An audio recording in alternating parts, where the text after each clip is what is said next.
டெல்லியில் ஒரு அதிர்ச்சியூட்டும் கொலை சம்பவம் வெளிச்சத்திற்கு வந்துள்ளது. அங்கு தனது மனைவியையும் 3 சிறிய மகள்களையும் வீட்டிற்குள் கொன்றதாக குற்றம் சாட்டப்பட்ட ஒருவரை போலீசார் தேடி வருகின்றனர்.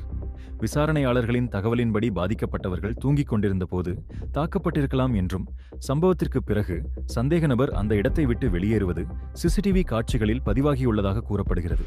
இதற்கிடையில் பல போலீஸ் அணிகள் தொடர்ந்து சோதனை நடவடிக்கைகளை மேற்கொண்டு வருகின்றன மற்றும் போரன்சிக் நிபுணர்கள் சம்பவ இடத்தை ஆய்வு செய்து வருகின்றனர்.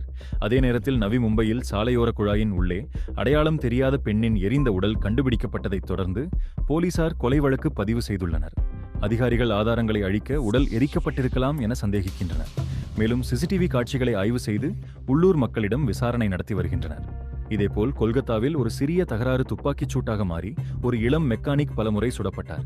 பின்னர் போலீசார் 24 மணி நேரத்திற்குள் குற்றவாளியையும் அவரது தந்தையையும் கைது செய்து ஒரு சட்டவிரோத ஆயுதத்தை பறிமுதல் செய்துள்ளனர். மேலும் காயமடைந்த இளைஞருக்கு சிகிச்சை அளிக்கப்பட்டு வருகிறது.